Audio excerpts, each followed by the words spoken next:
be patient. You know, as a young athlete, I was always eager and keen, and I wanted everything straight away. I wanted to be the best. Let's do the training now. Now let's do more. Let's do more. Let's do more. And more isn't always better. What has been the highlight of your career so far? Do you know what? I've got a few. I mean, obviously, winning the World Championships in 1991 in the 4x400 with Roger Black, Chris Akabusi, John Regis, and myself against the odds, against the Americans who were the big favourites for the race. That was, you know, a massive, massive highlight of my life. It's something that I still talk about to this day. It's still spoken about. So that for me is something that's really, really big. I've got to say, the birth of my children. I couldn't get away just in case they watch this. Married to my wife as well. I got to say that, obviously. Right, we've ticked those boxes. Now let's get serious. But there's been a couple of things. There's been a couple of, if we're looking at sporting highlights at the moment, there's been a couple that wouldn't necessarily be on people's radars. I mean, I said earlier on about running in Zurich and finishing 7th and running a personal best. And I remember running 45.1, which at the time, you know, was, I was so pleased with that time. You know, that for me was a massive step in my sporting career.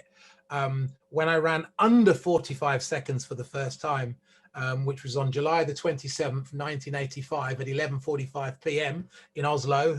I remember the date, the time, exactly when I ran that race. That was a massive thing for me. So that was a big highlight, because that kind of announced me on the world stage of athletics. And I went from being a good national athlete to becoming a world-class international athlete in one lap of the track. So that was a big moment. You know, I've had some great moments in other sports. You know, I represented my country playing basketball for one international, and also played professionally. That was a big thing for me. I managed to get picked to play professional rugby as well. Didn't quite make it in the England team, although I did try out. You know, and even in later years in life, I mean, I'm 55 now, but at 53, I turned semi-pro as a boxer, and I'm unbeaten so far at that. And that's pretty cool, because they're challenges that I've taken on in the slightly older years of my life. And I think from a work point of view, if we step away from sport, you know, I've had a couple of, you know, a few different businesses before. I guess the biggest business I had at the time was myself and my business partner, we set up a company making and manufacturing gym and fitness equipment many years ago called Olympex. And we started off from scratch.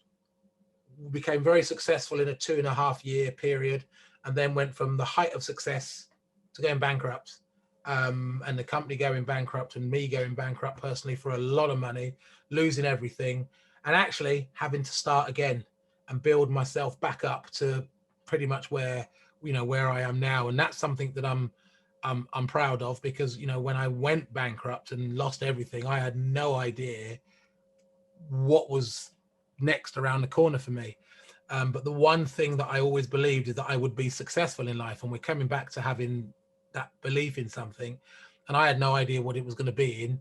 And you know, as it turns out, 25 years later, here I am as a you know, an international speaker, best-selling author, award-winning speaker, all this sort of thing. So at that time, I had no idea that was gonna, you know, be the case. So I'm pretty proud of that as well. If you could give yourself one piece of advice at the start of your career, what would it be?